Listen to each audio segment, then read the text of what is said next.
guys, I'm a kid. Look at me, I'm trying to be scary.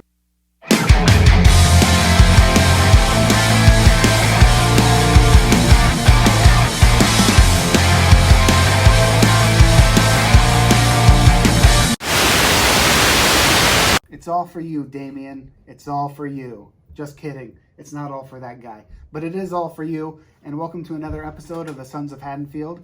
As always, I'm Ian, and this is Josh. Hey, how we doing, everybody? And if you haven't guessed what we're going to be talking about yet, well, we're going to be talking about the Omen franchise. So we're going in depth.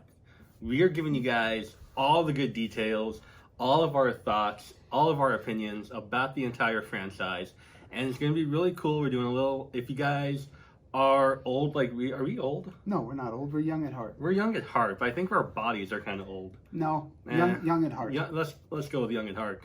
If you remember the old MTV style pop-up videos, we're going to kind of take a page off of that book.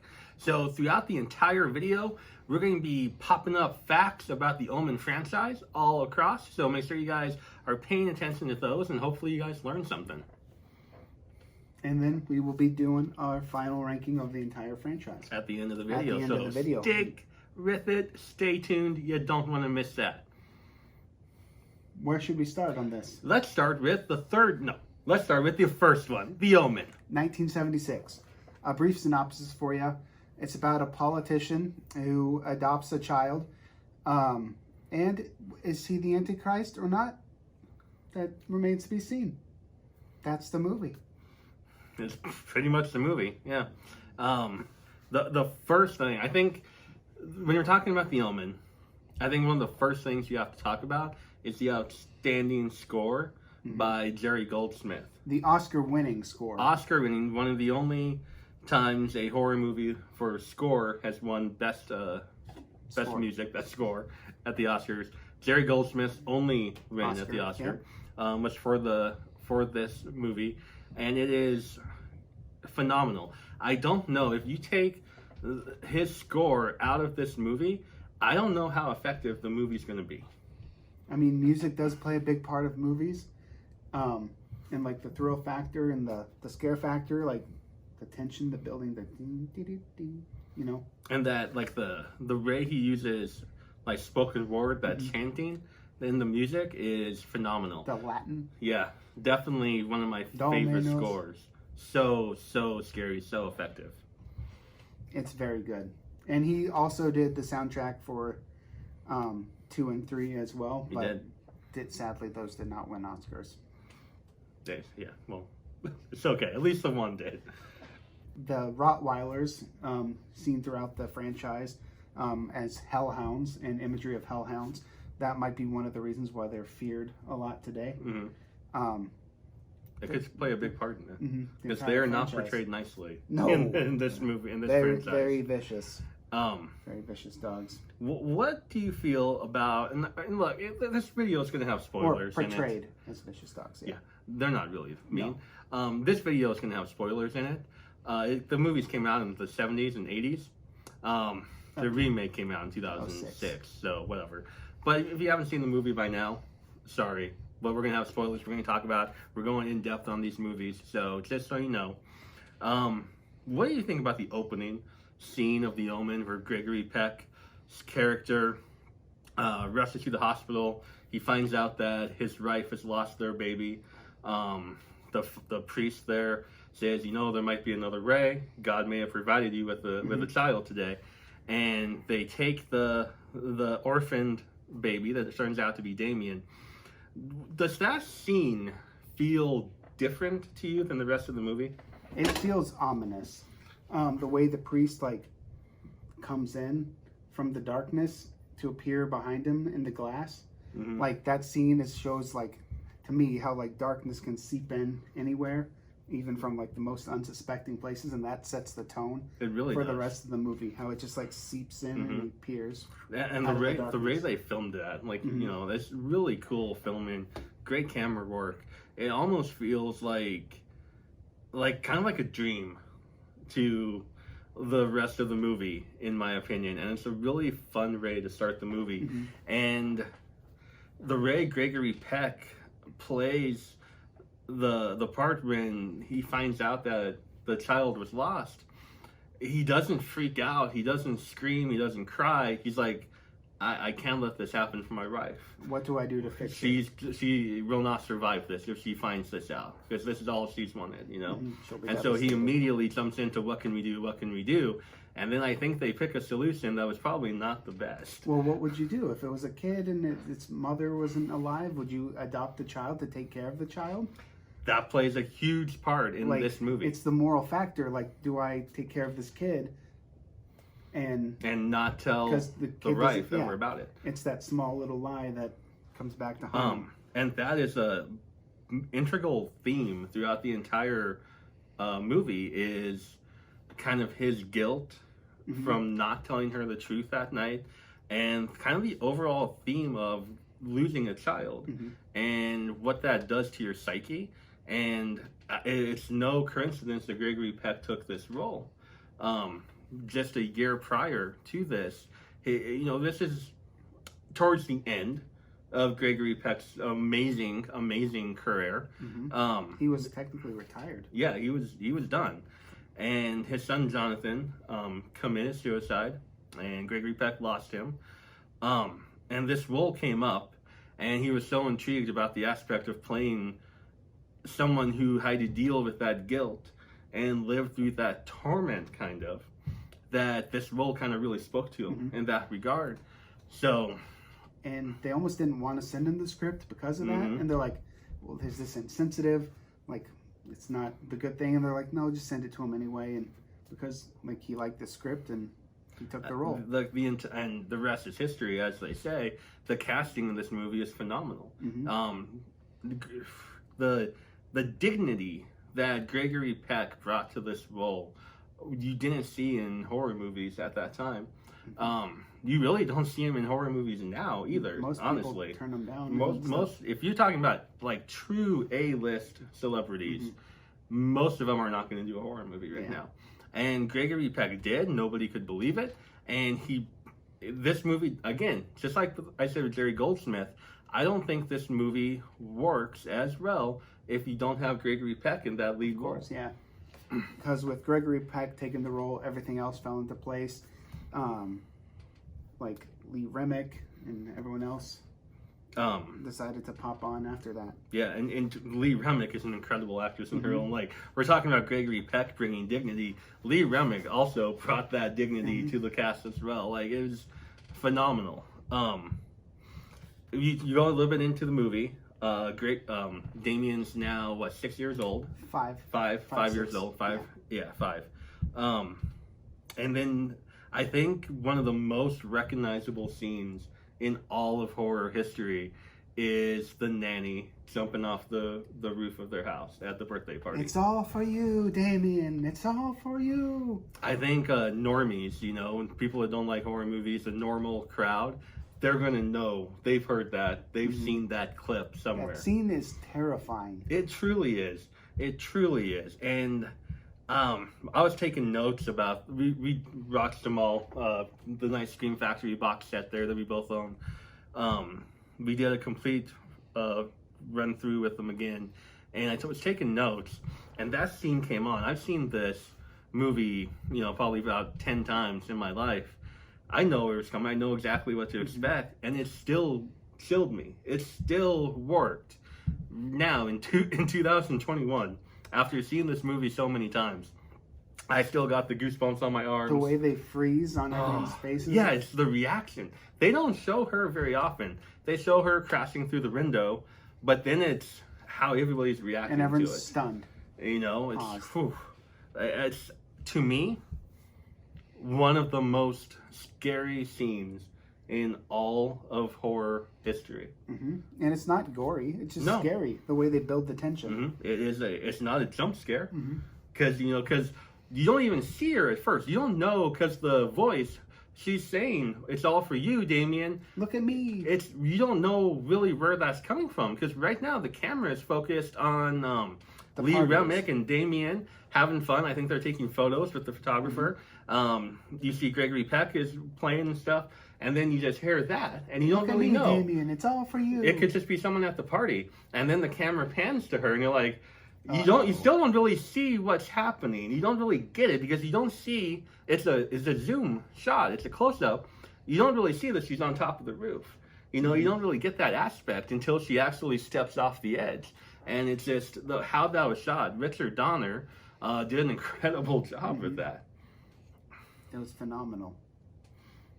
The other scary scene I really want to talk about is the scene where they're at the zoo, and they're driving around in the car, and you're seeing how all the animals are like fleeing from him, and you're like, well, this isn't right. Something weird's going on with this kid. You know, if an animal doesn't like you, something's like, animals are so good in like instinct, right? And yet the dogs love them. Well, Because those dogs. They're hellhounds. Yeah, like the car stalls, and the baboons freak out on the car. That scene is terrifying because like she was actually scared because the car stalled and the baboons were like freaking out.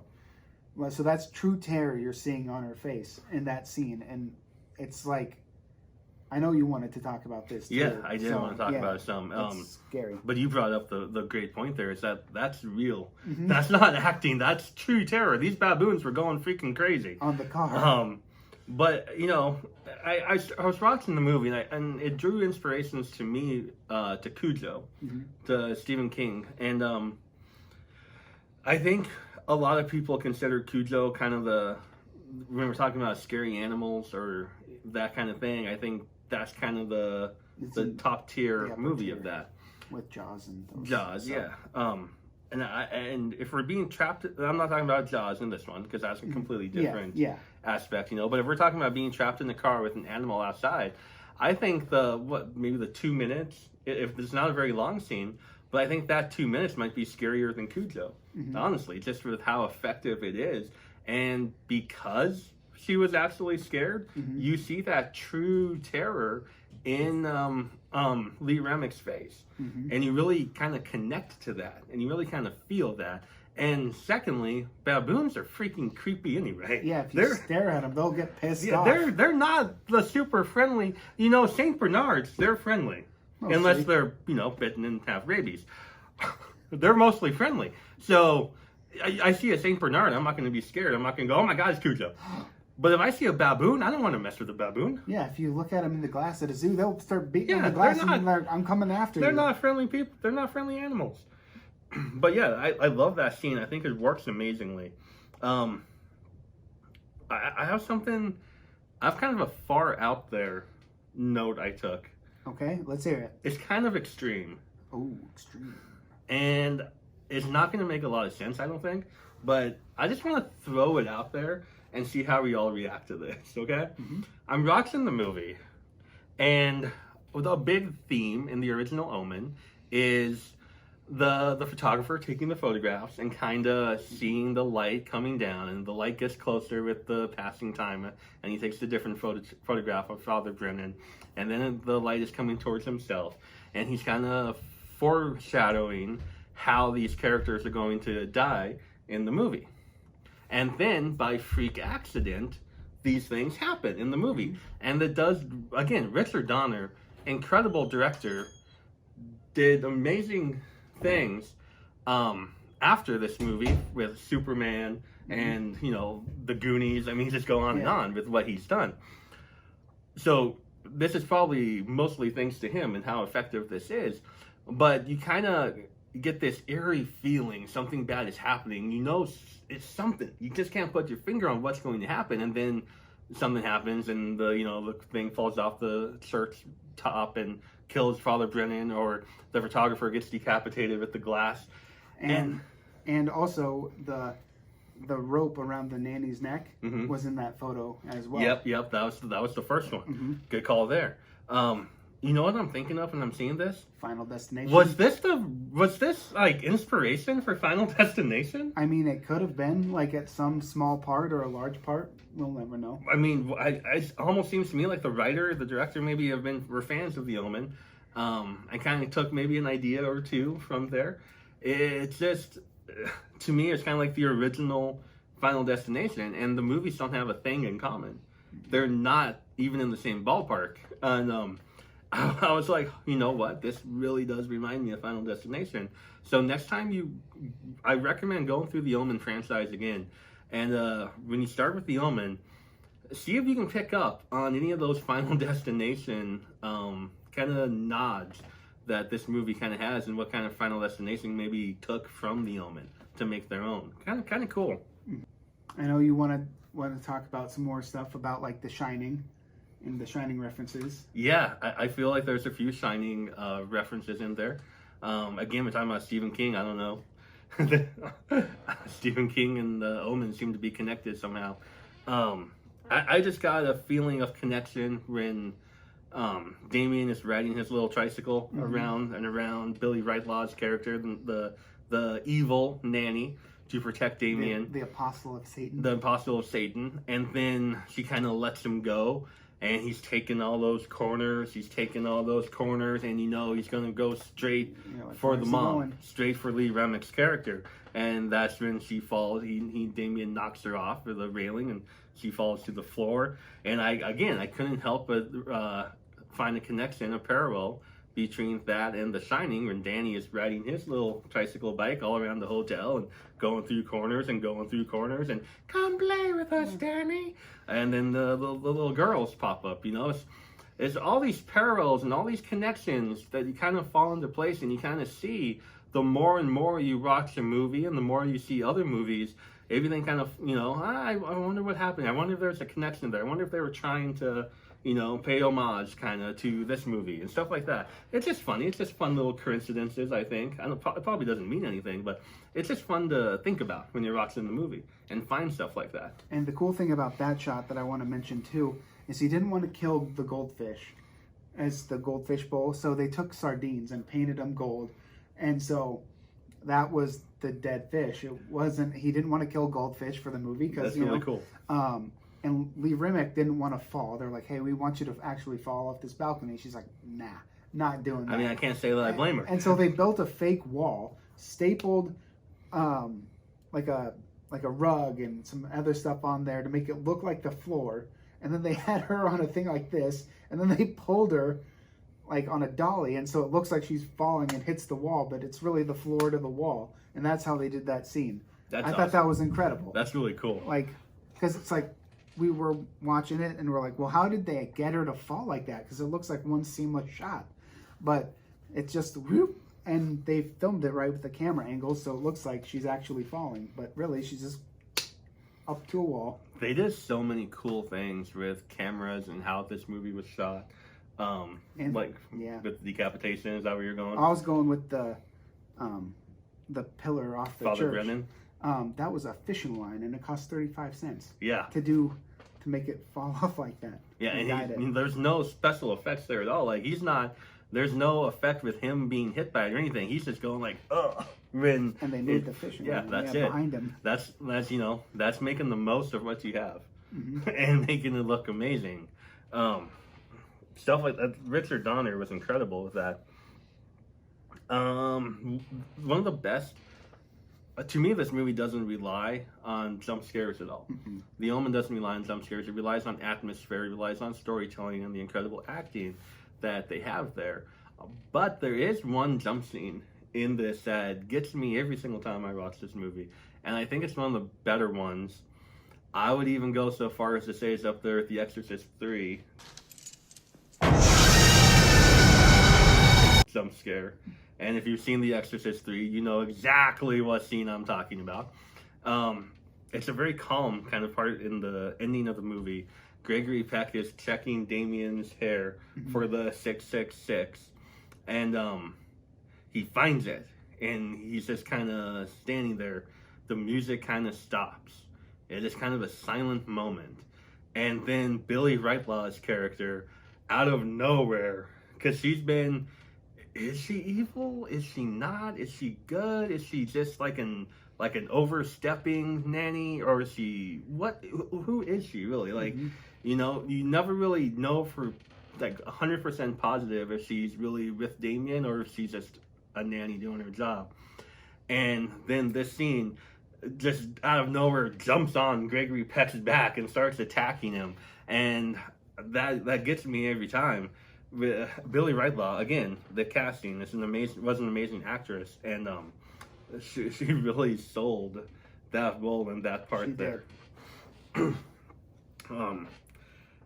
I think we can talk about the Omen without talking about the curse. So, Gregory Peck, his plane on the way to filming was struck by lightning. And so was another member of the crew. So was David Seltzer, the writer. His plane was also struck by lightning.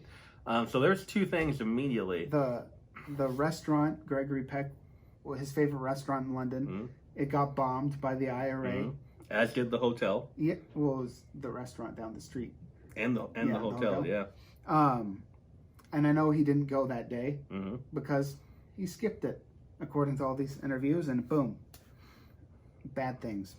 And the one that you're talking about, the plane that he was supposed to get in, the plane that he was supposed to get in, but canceled last second, the plane was on the runway and hit a flock of birds. And lost control, the pilot lost control, and crashed into a car at the end of the runway that had the pilot's wife and son in the car. Yeah, that's sadly killed everybody in that. Now I feel bad for calling it a blessing. Yeah, there were things that happened that wasn't actually a blessing. Yeah. But I do see what you're saying about, I was talking about the movie. Yeah, about the movie aspect. The people is tragic. The one that really gets me, and the one I think that probably started the whole curse of the Omen thing, was the special effects supervisor. For the Omen, he and his girlfriend were driving and got into a car crash, and his girlfriend was really brutally decapitated, and kind of mimicking the decapitation scene in the Omen. And what was really creepy about that is that it happened at a sign that read Omen 66.6 kilometers, and Omen is a town, Ommen, but 66.6 km, Omen, and she gets decapitated right there, and it's tragic. That's creepy to think about. But at the same time, I think if you're looking for a curse, it's easy to find, and if you're looking for there not to be a curse, it's easy to find. It's all about perspective and kind of how you choose to look at things and how you see things. I think this movie, the curse of it got brought up because of these accidents that did happen, or almost accidents, a lot just because of the subject matter. You're dealing with the devil, you're dealing with apostles of Satan. People are going to talk. If there's anything that goes wrong on set, people are going to talk, because there are the fanatics out there that did not want this movie made at all. And so I think, like you said, it's all a matter of perspective and how you look at things. It's easy to look if you're looking, whatever it is, and I'm not talking about this, if you're looking for something, you're going to be able to find it. But if you're not looking for it, it's going to be easy to not find. So take with that what you will. Anything else before we wrap this one up? I think that's the majority of it. I did want to say that Wes Craven was a huge fan of this movie also, and he had David Warner, who plays the photographer, show up as a professor in Scream 3. That's kind of like a wink and a nod kind of the list. That's awesome. And see, I love it. I love that when directors do that. When a director is a fan of something and then finds a way to incorporate that, not character, but that actor, actress into something that they do, I think it's really cool. The last thing before we wrap up our thoughts on the Omen and go get started on the Omen 2 is just a really funny story. We've been talking about a lot of heavy things and subject matters with the Omen. Good for a little. Let's talk about something funny with the end of the movie, and another very, very iconic scene. We were talking about the nanny jumping off the house scene and how that's probably a truly iconic scene. I think the smile that Damien gives the camera at the very end of the movie, I think that is also a truly iconic scene, and that clip is played to represent the Omen, you know, on whatever it is. It's really cool how Richard Donner got the actor to play Damien to do that, because, you know, they're not telling the 6-year-old kid that he's the son of Satan, that he's the Antichrist and all of this. You know, they're not saying that. They're telling him. Donner knew if he told the kid to look at the camera and smile, that it wouldn't be genuine. It wouldn't be that authentic. True, authentic smile that you see that kid give. And so, you know, I have a 4-year-old, so I can attest to this. If I tell him not to do something, he's going to do the opposite of that. And so Richard Donner tells Damien, hey, I want you to turn around and look at the camera. And so Damien starts to turn around and look at the camera and says, whatever you do, don't you laugh. Don't you dare smile. Don't smile at those, you know, juicy, squiggly farts. And so he's talking all about this kind of stuff. And he's telling them, just do not smile, whatever you do. And then he says, like, something funny about farts. And, of course, the kid playing Damien smiles. It's like a little smirk. Yeah, and that's, you know, because he doesn't think he's supposed to, but he just can't help it. He just has to break character and just smile. And that is how they got that iconic shot. And I just think that's so cool, because I do stuff like that with my 4-year-old all the time. I tell him, don't smile, don't laugh. And he always ends up laughing, you know, if he's hurt or something. I'm trying to cheer him up. So as a father, I can really picture that scene. And it's something fun to think about now every time I see the end of that movie. And that wasn't the original ending. No, it wasn't. They went back and added it. So and I'm really happy they did, because, man, it's iconic. What an iconic scene. So yeah, that is it on The Omen. Next up, Omen 2. Damien Omen 2. Okay, so let's move on to The Omen 2 now.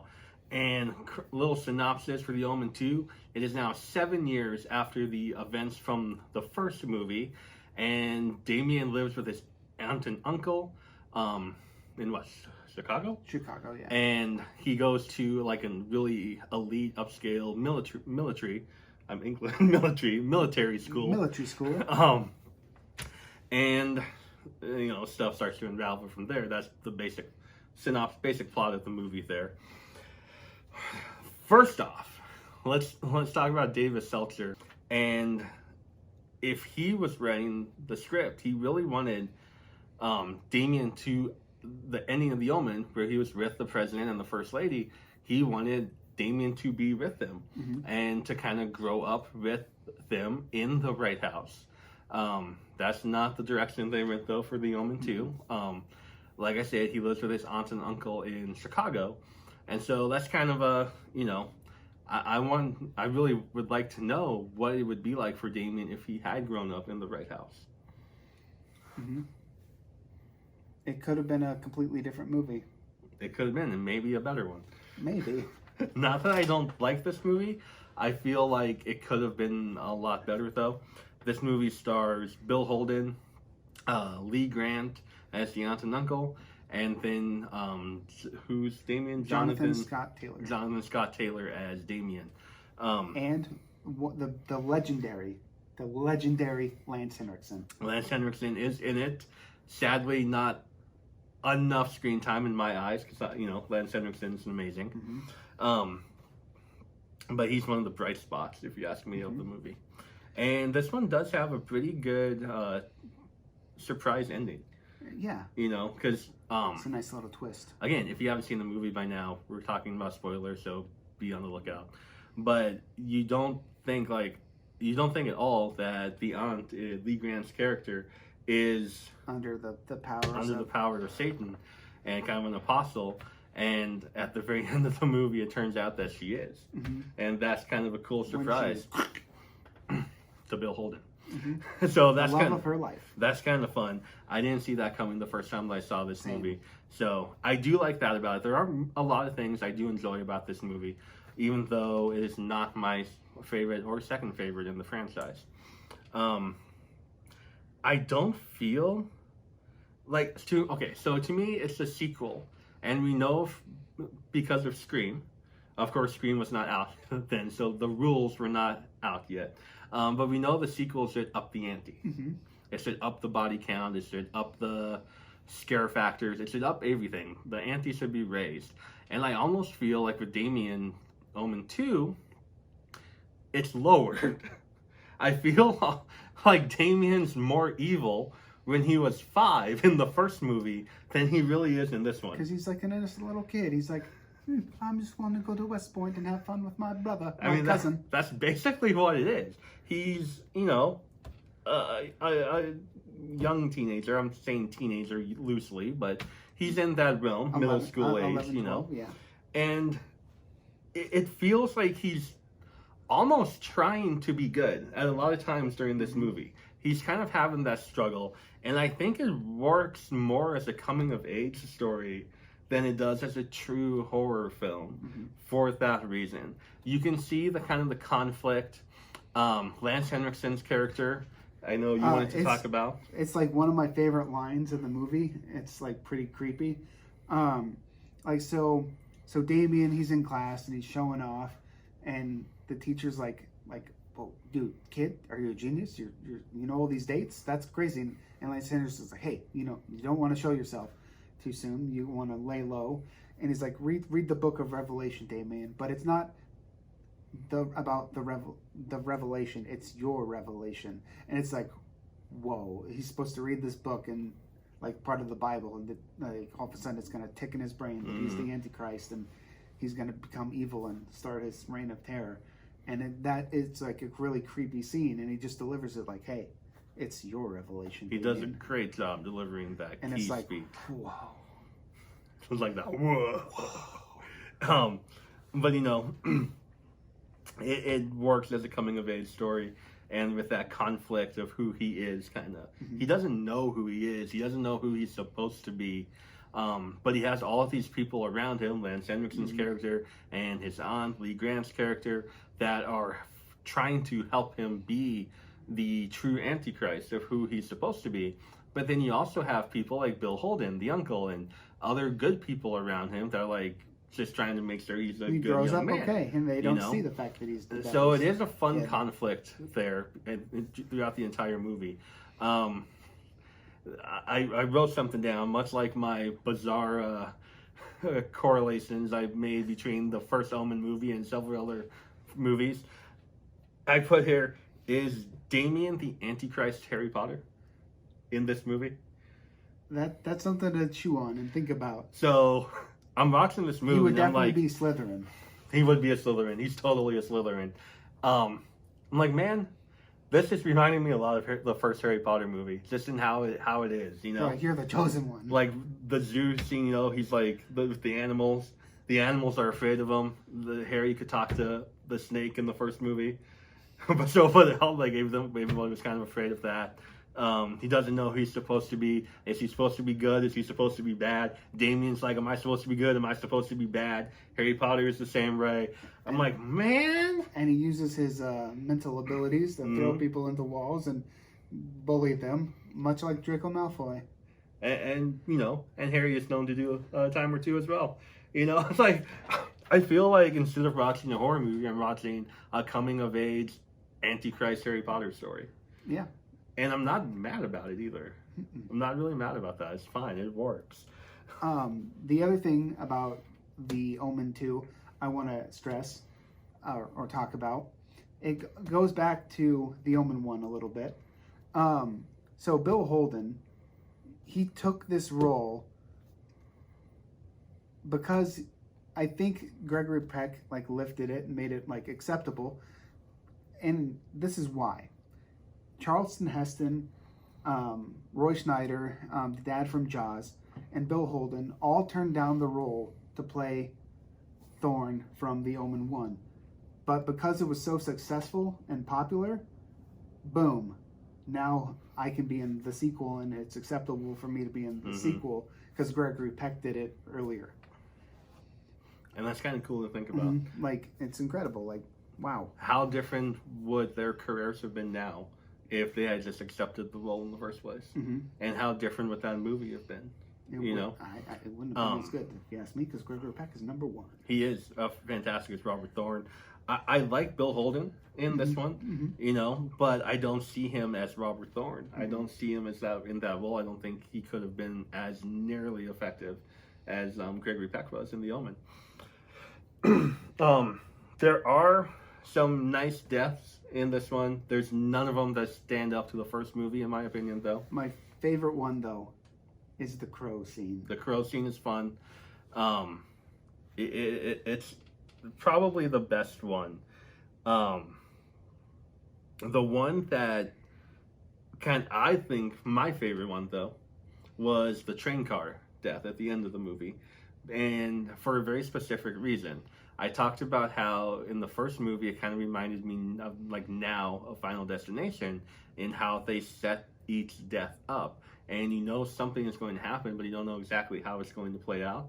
I feel like with the train car death at the end of the movie, or towards the end of the movie, they do that. You get that same feeling as you did with the original in how they set it up. Bill Holden's character is looking at the painting that shows Damien. The prophecy is kind of fulfilled there, and the train cars start moving, stuff starts happening. Something bad is going to happen. Somebody is probably going to die, but you don't know how, and you don't know when it's going to happen. And so I feel like that scene felt more to me like the original, and probably than any other of the death scenes in Damien Omen 2. Mm-hmm. I mean, that's my second favorite. The reason I like number one, the Raven scene the best, is because there's like the foreshadowing of the ravens being evil throughout like the earlier part of the movie. Mm-hmm. Like when the grandma was like saying, "Stay away from Damien. Keep your son away from Damien because he's crazy and bad things are going to happen. Like separate him." Like they're always showing like this raven around, and then like when like she's like gets her eyes pecked out by the ravens, I'm like, whoa, that scene is intense. Mm-hmm. And then like when they have the stunt double get hit by the car when they swung her up on the swing, like she's supposed to like land on the top and be crucified, but or like have that imagery, yeah. But she missed the stunt and slid off and like almost died, but they pushed her out of the way, and then she got back up and did it again, but they went and nailed it. But yeah, then they did it correctly that time. But then they went with the first one because it looked kind of like real. When in The Omen you were talking about baboon scene, the baboons, and how that was true terror. Same kind of thing with this. It could have been very bad, and that was not supposed to happen. But it since turned out it looked for the movie like that, that's the scene they ended up going with. And no one got hurt. No one got hurt, thankfully. So the stunt woman was okay. Mm-hmm. So all of these things make up for it was a decent movie. It's a decent movie. I give it 3 out of 5 stars. Same. So definitely one you should check out. Anything else about The Omen 2 before we move on to The Omen 3? The Final Conflict. Nope. That was all I had to say about it. There you go. That's Damien, Omen 2. Next up, Omen 3, The Final Conflict. On to The Omen 3, The Final Conflict. This one, the third Omen movie of the franchise, stars Sam Neill as Damien, who's now 33 years old, give or take, roughly. He's in his 30s. And he's fully aware of who he is and his goals to take over the world and bring about the apocalypse. And he's trying to get into power to take over. And much like Gregory Peck in the first Omen, he is the newly appointed ambassador to Great Britain. So, like father, like son there. Yeah, he made it happen because he's the devil. He literally made it happen. This one, to me, stands out after the second one because it was more like focused and driven and pretty dark at times. And he's grappling with I gotta take over and I'm gonna get ya. Yeah, vibes throughout the movie. Like you said, he fully knows who he is, and it's the first time that we've really seen Damien know who he is for sure. Because, like we talked about in the second one, it's that conflict of who he is and how he's coping with that. And this one now we know he knows fully who he is. 1981 is when this one came out, so the first movie of the Omen franchise to be released in the 80s. Actually, the only Omen movie to be released in the 80s. And it kind of, you can tell that it kind of sheds the 70s feel and look to the movie. It starts grappling with newer topics and stuff that you didn't really see in movies from the 70s, but you saw more and more prominent in the 80s movies. Kind of surprised that they didn't attempt to make Omen 4 a little bit earlier than they did. I think the 80s would have been a good time for Damien, for the Omen to continue, kind of. With the political turmoil and everything that was going on in the world at that time. But they rated. So, I don't know about that, but to me, this movie does a really good job of one of the things that kind of sets it apart from the other two is how it mixes science with the religion. Because in the first two, it's very religion driven. And this movie introduces kind of a science to it to counterbalance that religion. And the other thing, like, they wanted it so it had, like, the earlier movies to have, like, the ambiguity of, like, is this really the Antichrist, or could it all just be some really strange coincidences that were leading to everything? Whereas this one, he's like, you know exactly what's happening. Yeah. To me, this is the darkest movie in the Omen franchise. It's definitely up there. Yeah, it goes there. We talked about how the Omen dealt with child loss, and that was an integral theme in that movie. Well, if that movie dealt with it, I think the final conflict deals it. Like, it takes all of that and just shoves it in your face, like, this is what we're doing. And because of that, they don't show on camera. They're not on camera kills, thankfully. I don't think I could sit through that. Me neither. But they're right off camera, and you see all the lead up to all of these babies and toddlers getting killed in the final conflict. Off screen, because Damien's trying to kill the Messiah. Trying to stop him from growing up. Yeah, to, like, take over and beat him. So, and because of that, it's incredibly dark. Like, because you said that, and because they don't show it, they don't show the kills on camera. You could sit there and be like, this, whatever, this movie's fine. But then you start thinking, wait, are they doing what I think they're doing? Are they leading up to what I think they're leading up to? They are. And they are. They fully go there in this movie, which makes it, to me, the darkest in the franchise. Do you think it takes it too far? I mean, it's pushing the boundary, but if you're going to make a movie about the devil and the devil's kid, you got to be prepared to go to some dark places to make it really effective and, like, terrifying. And that definitely gets you there. I don't think I'm the same. I don't think it takes it too far. I think if they were to show these on screen, definitely too far. That would have been warning, not for me. No. But since they kind of leave that up to your imagination, which might be worse, I don't know. Yeah. I don't think it takes it too far. I think it makes it an effective horror movie, though. And I really, really want to give praise to Sam Neill. He looks like the devil. Yeah, they do. He's a creepy looking dude in this movie. Long removed from his Jurassic Park days coming up in the 90s. Yeah, I mean, pre-Jurassic Park by like 10 years. Yeah, more than that. Yeah, 15 years. And he does a great job. He's my favorite portrayal of Damien in the entire franchise, is Sam Neill's version of him. Partly because of the aspect that he knows who he is, and we all know who he is. So they're not trying to beat around the bush with anything there. Fully grown up and able to deliver his lines in an effective way. So it's not just like, oh, hi guys, I'm a kid. Look at me, I'm trying to be scary. He can portray the emotion that he wants us to feel, and that he's feeling, the character of Damien is feeling, which is really cool because we haven't seen that yet. And he uses his charm to seduce those around him get him to be like, hey, you're a cool guy. I like you. Let's Like- hang out. Let's party. Like the devil does, right? The devil's a very charming dude. I'm told. Now the deaths that we do see on screen are actually pretty effective This is in this probably movie. has one of my favorites of the entire Ooh, franchise. do tell.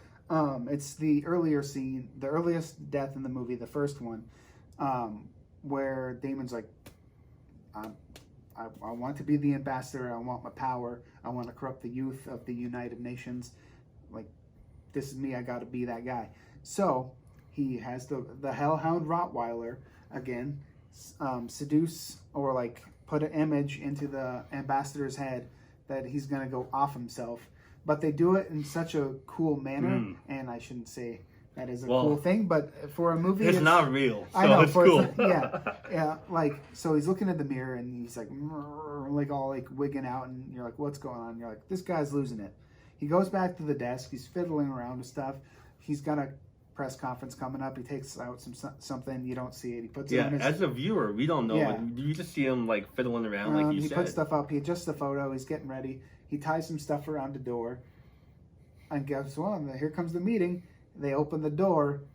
He had a gun tied to the door, so when they opened it, it shot him in the head, and it like blasts like this like really cool special effects stuff all over the presidential seal in his office, and it's like boom, and everyone's like shocked, and they show his leg twitching under the desk, and That was cool. they were like, people were like, oh, did we take that too far? And they're like, no, you nailed it.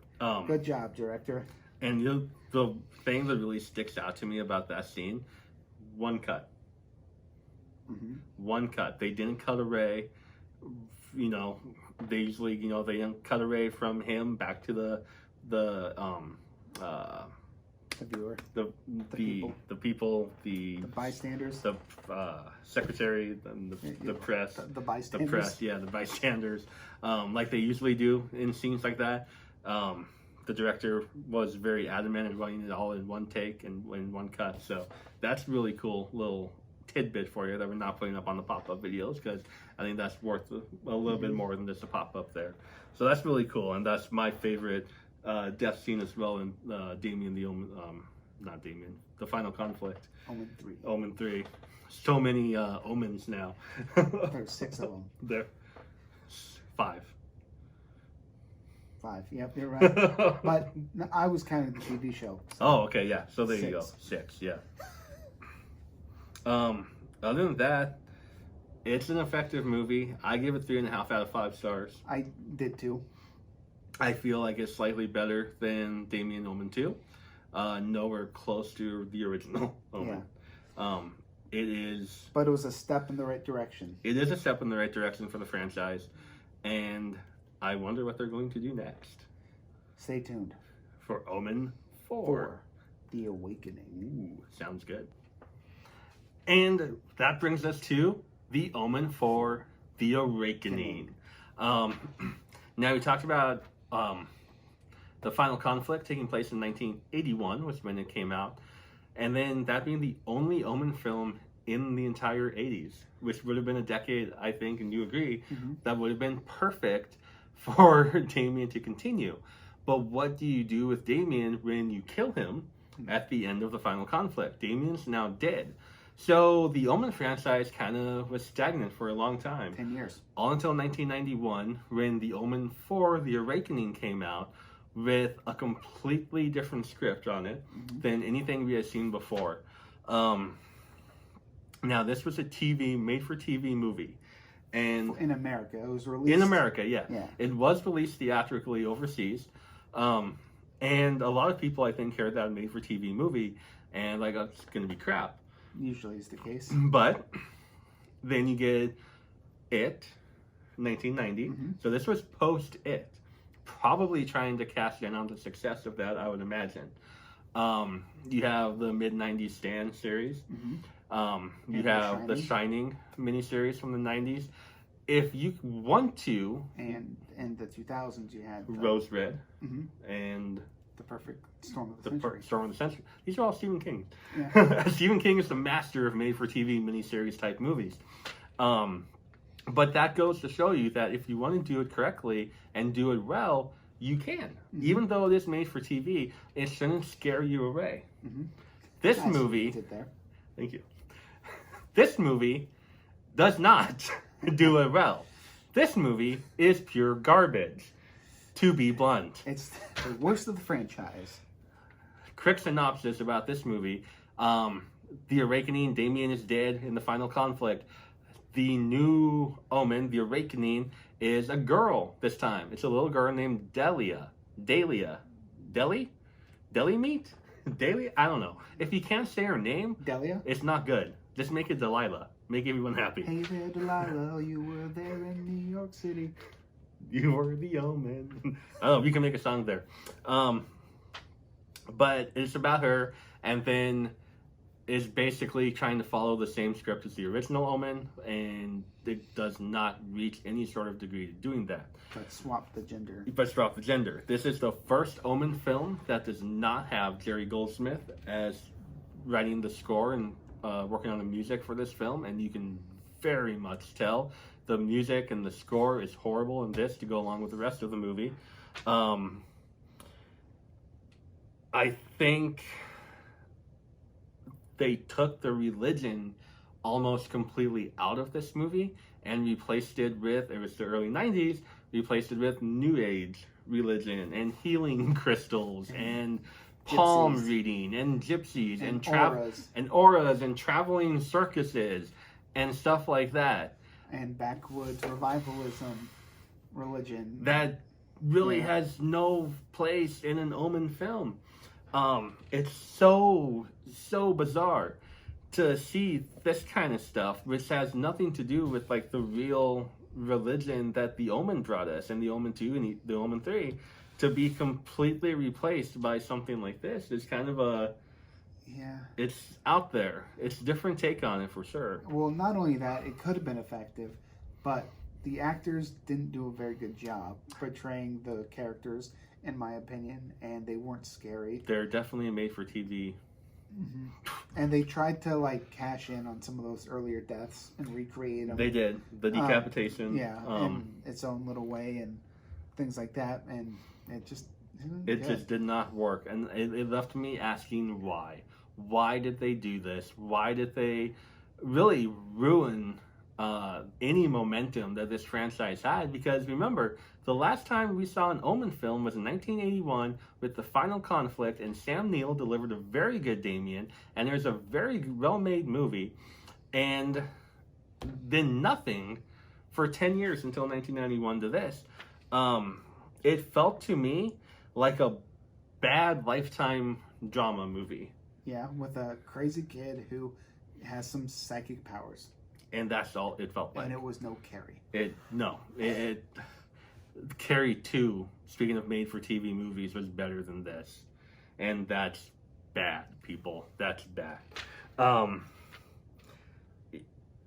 The thing I will say, if I can say one positive thing about this, is that if you don't know what to do, I keep going back to the same thing. If you don't know what to do after you kill Damien in Omen 3, if you don't want to bring him back to life in some bigger than life manner, then I like the original idea of this story, I think. I like the fact that they were going to try to kind of start it over again. I like the fact there's going to be a girl this time. I don't like who they cast. I don't think she did a good job. She was never evil, in my opinion, but just mad. She was just an obnoxious kid that you just needed to be yelled at and put in timeout. That was all this was. Or had a nice talking to, and where you tell her the values of good life. Yeah, he's not a parent yet. You can tell. Sit in the corner, Delia. Nobody puts baby in corner. No, she'll kill you with the Rottweiler. No, she won't. Or She won't do anything. She'll just throw a hissy fit. I like that idea. I like the idea that they wanted to start new and kind of start going in a whole direction from that point. But this just was a miss on every single part. Yeah. Like, it had one little cool part, but I mean, even that kind of falls. Which part are you talking about? So when the mom starts to have like her doubts about her daughter, and she's like, "This kid isn't mine. We adopted her." And why am I doing that voice? And like, so she hires a private investigator to go try to track down the kid's mom, and the private investigator finds the nun, who like was super freaked out by this kid like the entire movie, who became a stripper, and then like quit that to become like a backwoods preacher in some little place with rattlesnakes, like a revivalist. Yeah. And she's like holding up these snakes, and she's like, "Oh, the snakes, they're God will protect me from these snakes." And then the guy shows up, and he mentions this kid, and the snakes freak out, and everyone gets bit. Like, that was probably the coolest scene. Mm-hmm. One of the coolest ones, and like even that, it's not scary. No, and it doesn't really seem to fit. No, it doesn't fit at all, and that I agree with you. It doesn't give you any information. No, it's just like this happens, and then bam. Just like, why are we watching snakes bite people all of a sudden in a tent? Because he shows him a picture of the nun with the kid. The snakes freak out because they see a photo. If this movie did not come in the Scream Factory set of The Omen, I would be very mad that I purchased this movie. Yeah, I'm not planning on watching this one again. No, this will never touch my Blu-ray player again. Unless I want to remind myself of how bad it was, which I probably am not going to need. Love yourself more than that, my friend. Mm-hmm. Be kind to yourself. Don't put yourself through this movie again. That is my best advice. I gave it half a star, not even a full star. It got half a star. The lowest rating I could give it out of 5. Yeah, same. I was wavering between 1 and then a half, and then I was like, yeah, it doesn't offer much in the franchise, and then it sits dormant for another 10 or 14 years after this movie came out, if that tells you anything. This completely killed the franchise. And one of the things that I feel as a whole, including the remake, I guess, which we're about to talk about. Hello. I got the remake on the phone. No. Hello, Damien. Is the untapped potential that this franchise has.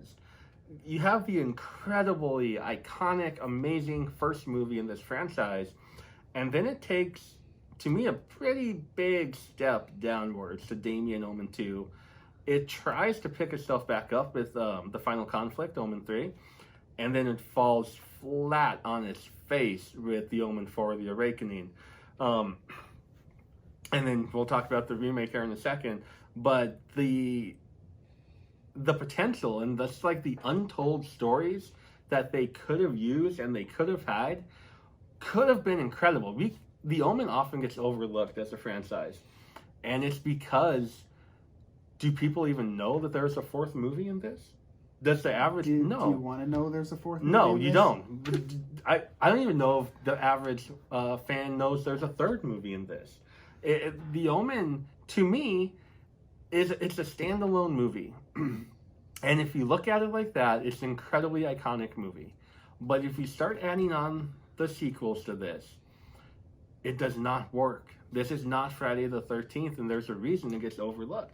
With Friday the 13th, Halloween, Nightmare on Elm Street, your big slashers. The Exorcist even. And The Exorcist being the closest one that we can relate to the Omen in that category. The rest are just slashers. They work because of the sequels they're not masterpieces. They're not works of art. The second one's not. But they're good. That one either, but They add something to the story. It propels it forward. Build on it. They build these characters up. And The Omen doesn't do that. It has so many opportunities for it to go in places that it never goes. It has so many opportunities to explore new realms, kind of, and it never goes there. It just always kind of seems to play it a little bit safe. And it's just kind of a bummer. It's kind of sad because I feel like if truly given the time to grow, The Omen could be one of the best franchises in horror. Strong words. Thank you. And now coming up, the last movie of the Omen franchise, The Omen. 666. On to the final movie, Omen 666. This one is the 2006 remake. They released it on June 6th, 2006. And they had a very strict deadline because they had to get it done on that day because otherwise it wouldn't have had the same effect, they thought. So it was rushed. But essentially, it's exactly the same as the 1976 version of The Omen, just with some updated special effects and things like that. Follows the political aspirations of a couple. They adopt a child after his child dies. Blah, blah, blah, blah. He becomes the ambassador, starts fearing his son is the Antichrist. There. That's the movie. If it sounds familiar, it's because it's exactly the same as the 76 version. You don't hate this movie. It's not my favorite. It's not your favorite, but you don't hate it. I don't hate it as much as you do, but it's on the lower end of the totem pole. I hate this movie. I just got done ranting about Omen 4 that I hate. I also can rant about how much I hate this movie. But a little less. A little less. It's not as bad as Omen 4. Don't get me wrong. There's nothing that's as bad as Omen 4. Trolls 2 is better than Omen 4. What is a remake supposed to do in your eyes? Enhance the original story and move it forward. Maybe change a few little things here and there, but update the special effects and make it terrifying again.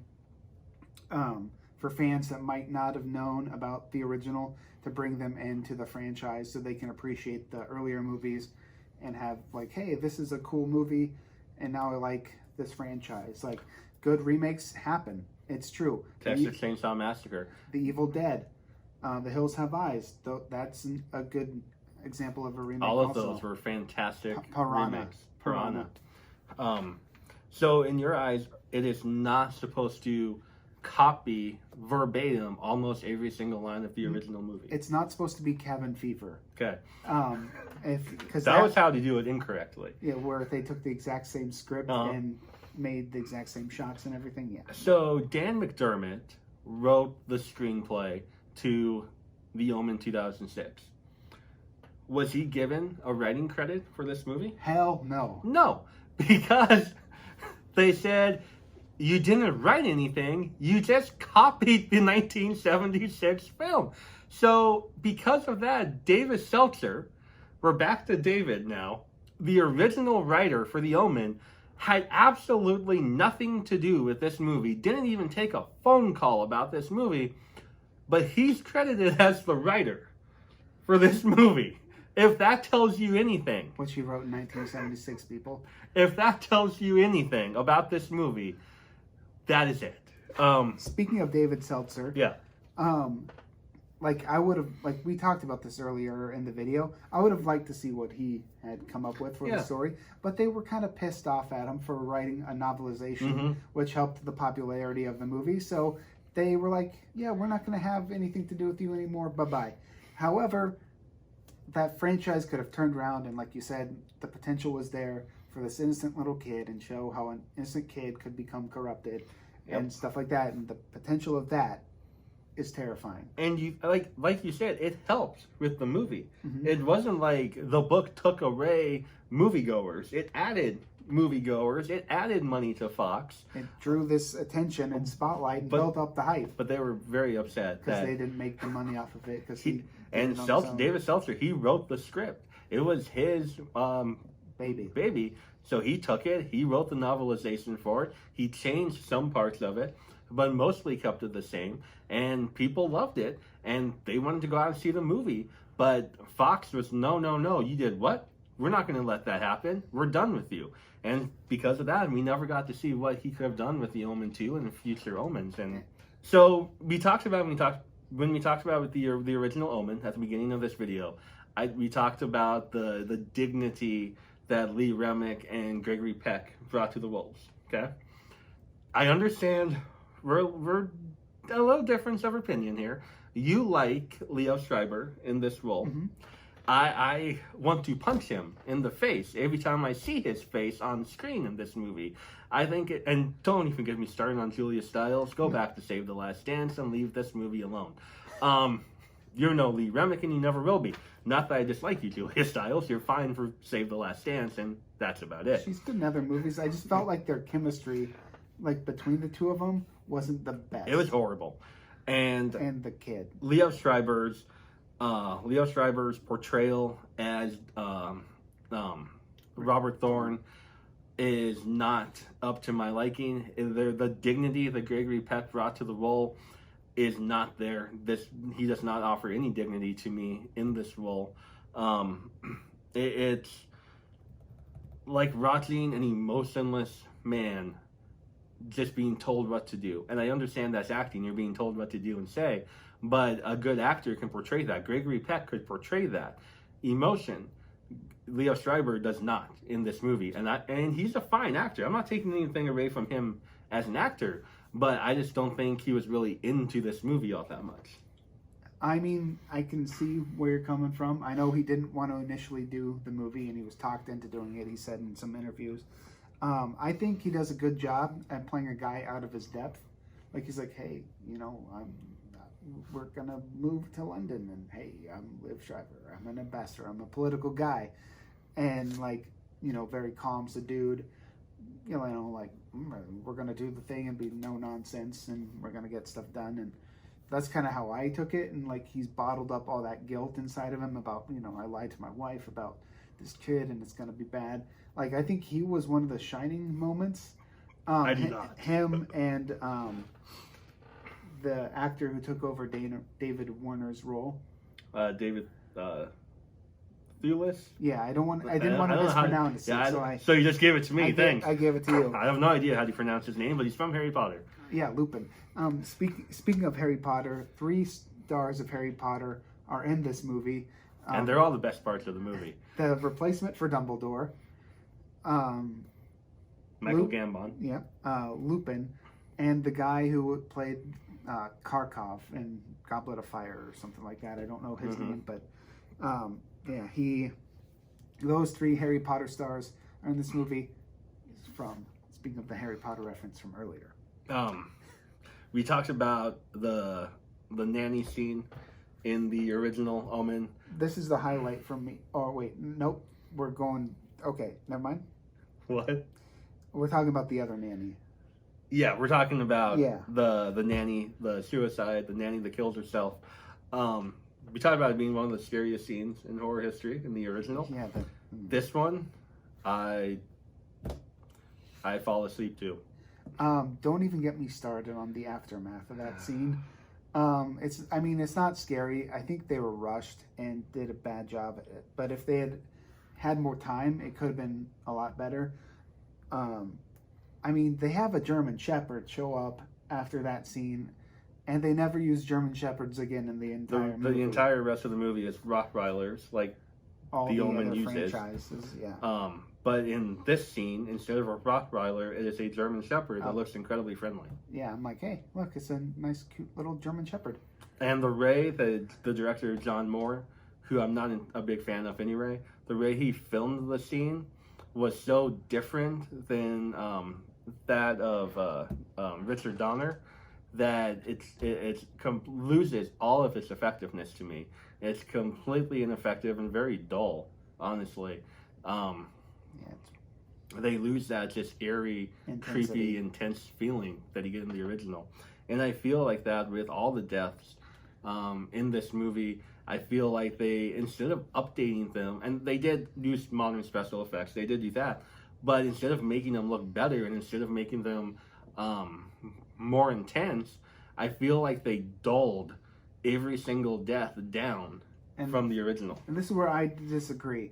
I feel like, because it is a remake, you can't do the exact same thing, like verbatim. So I liked how they switched the death of the photographer with like the earlier ambassador to kind of explain how this guy, who might have been underqualified, but was moving up in the ranks, was able to leapfrog into this high position of power so suddenly, because he was supposed to be like this guy's like backup guy, and then they used the photographer's decapitation explosion death in this one as that, and then later they changed to the photographer's decapitation scene, which I liked those two. But a lot of the movie has these weird little jump scares and things that aren't scary peppered throughout the movie, which, I mean, it makes it not effective. from that standpoint, but I don't hate it as much as you do. I thought like the dog scene in the cemetery was pretty good, the way they shot that and was able to get like that out of Liev Schreiber, how he's like, you know, they killed my fucking kid, like I'm gonna fuck up these guys and it's gonna be you know, like bad news for the people that are, you know, coming after us, like the devil worshippers. Like like that. Speaking of devil worshippers, I think we both agree on one of our favorite bright spots in the movie. Mia Farrow. From Rosemary's Baby fame. Which is an Omen-esque film. It deals with the same type of story in a way. And iconic actress, and I think that she does a very nice job as the replacement nanny, that she comes in and kind of protects Damien and watches over him. That Baylock role. Yeah, Mrs. Baylock, and I think Mia Farrow does a great job at that. Yeah, she was like one of the highlights for me too. She was probably my only highlight of this movie. And it's too bad because I ranted about Julia Stiles in the beginning of this. I actually like Julia Stiles in many of her roles. It's just that she is so out of place in this movie. Yeah, I think she does a better job near the end when she's not acting with the kid. But I feel like the kid and her and like Liev, like they seem to have like really bad chemistry together. And like when the kid attacks her in the car, like recreating that scene, it's awful. Yeah, it's not good. Like that's like where I didn't believe the kid was actually mad. He's like, meh, meh, meh, meh. And he's like barely moving his arms, and all of a sudden she has like this massive cut on her head. He's like, meh. And I think you talked about the chemistry that they all had. I think a part of that, and this probably isn't all of it, but I honestly do think a part of that is that Julia Stiles has never been a mom or a caretaker before. So I think, at least prior to the movie. Yeah, I don't know now, but prior to the movie, she wasn't. And I think you kind of just instinctually pick up things as a parent that make things come easier, and you kind of know how to connect to a kid more. I know I have since I've become a father, and as a karate instructor who teaches kids as young as 4 years old, I can connect with them and relate to them and know kind of coping mechanisms on how to get them to act a certain way now that I didn't know prior to being a father. And so I think that's just kind of natural, that there's kind of a disconnect there between her and the kid. I mean, the kid was creepy when he was staring, but that's about it sometimes. Yeah, he wasn't even that creepy when he was staring. He just wasn't. There were some scenes where he's just staring, and it's like, okay, that's a little weird. When he was making a sandwich in the kitchen. Yeah. with his knife, but he just wanted the peanut butter and jelly. It's peanut butter jelly time. Peanut butter jelly time. Yeah, no. I mean, the guy they have play him, like, it's not really scary to me. So all in all, final thoughts. I think I gave it 2 stars out of 5. And you went lower. I think I gave it 1. Yeah, because it's not like I could watch it again, but it's not like my favorite, and I probably wouldn't like seek it out. You know, when I was a kid, this came out in 2006, like you said. 6606. I was 18 in 2006. I was kind of just now starting to get into horror movies. I wasn't a huge fan up until about 16 on up. And I don't think I had ever seen the original Omen when this came out. And so when I remember going to the theater, and I remember seeing this movie when it came out, and I remember loving it. When I was a kid, I remember loving it. But as I've seen the original Omen and the rest of the franchise, and I consider myself more well-versed and more educated in film now as a 33-year-old, that I can't even stomach the 2006 version of it, really. I think the other little bright spot for me for this movie, I know you didn't really like it, but the actor who played Father Brennan, I think he did a fantastic job also. He's a good actor. I can't think of his name right now, but he did a fine job. Like they have little pieces that could have gone together perfectly, but like I feel like it was rushed and handled poorly due to the massive time constraint to make sure the movie was out on 6606. If you want to release the movie on June 6th, 2006, to make it that 666, which I like. You should start it earlier. Hey, and there you go. Not only that, but like you should give them like a bigger budget to like do all this stuff, and so they can complete it on time. The only complaint I have about the actor that played Father Brennan, because I do like that actor, but I feel like he was almost too tough to play Father Brennan. He was too in control of himself. Father Brennan, to me, in the original film, seemed not very strong in his own conviction. I mean, they were. He was very scared. They were devil worshippers. Yes. Yeah. So. He was very scared throughout most of the film, and kind of terrified. And I think he did a really good job with that. In this movie, Father Brennan seems more in control, very kind of strong, and he was okay. But yeah, not the Father Brennan I remember. Mm-hmm. So there's all 5 films of the Omen franchise. Final thoughts and takeaways from the franchise. As far as the franchise goes, there was a lot of potential there, and there still is. There was a pilot TV show that didn't go anywhere. It wasn't bad, though. It was. I haven't seen it, but it's been mentioned across countless other versions of pop culture, from South Park, Wayne's World, The Sixth Sense. There's a new comedy called Little Evil, came out a few years ago, which kind of spoofs the whole Omen franchise. And then there was a TV series in 2018-19, I think, that lasted for 1 season that I just recently finished watching.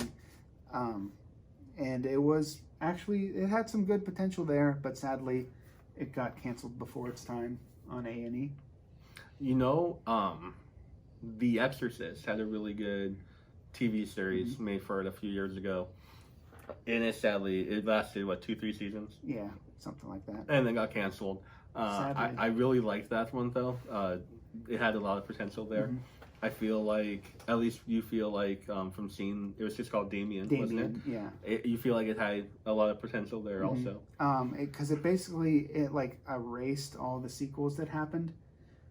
Essentially, maybe it had parts of 2 in there, but that wasn't really explored. But it used footage from the original 1976 Omen as like his backstory, and they played things. Basically, he was like 30 years, old about that time he would have been. And he forgot, he doesn't really remember his past, and he's starting to remember all these terrible things that happened. And it's like, whoa, am I the Antichrist? Like, and he struggles with that. And like they brought in like characters reminiscent of like that earlier 76 version too. So yeah, that sounds good. Sadly, it got canceled after 1 season. I really hope that somehow they found a way to revive this franchise. It kind of, again, it lost momentum after the 1991 Omen 4 The Awakening, and the 06 and it kind of lost all that momentum again after the 06 remake of it. So I really hope somewhere down the line we do get more in this franchise. I would love to see them explore it, and explore it well, because I feel like we talked about there's so much potential there. Final ranking from us, we both agree on this ranking. So coming in at number 5, the worst in the franchise would be The Awakening. Omen 4 The Awakening. Like we said, we couldn't find a positive about it. Very, very bad film. Coming in at number 4 would be the 06 The Omen. We just talked about it. He liked it a little bit more than I did. I still placed it at number 4 though. Same. Coming in at number 3 for us is Damien, Omen 2. Fine movie. It's fine. It's just a very large step down from the original. That leaves number 2 as The Omen 3 Final Conflict. This one I like. This one I'll recommend. Sam Neill shines as Damien. And of course, the one that can't be topped, number 1. The Omen 1976, 5 stars. Can't be topped.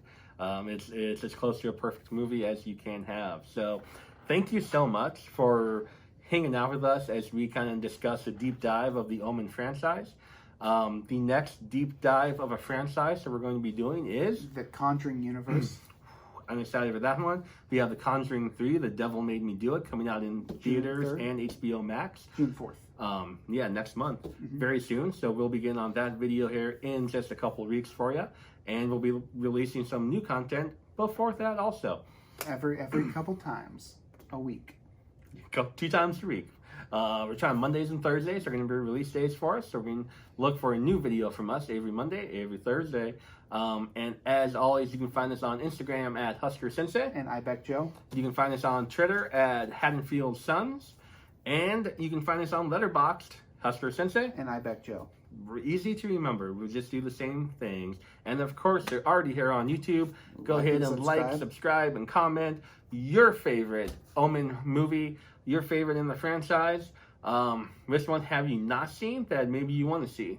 Or which one have you seen that you never want to see again? If you've seen 4, it's that one. For us. Thanks, everybody. Have a good night. Stay safe.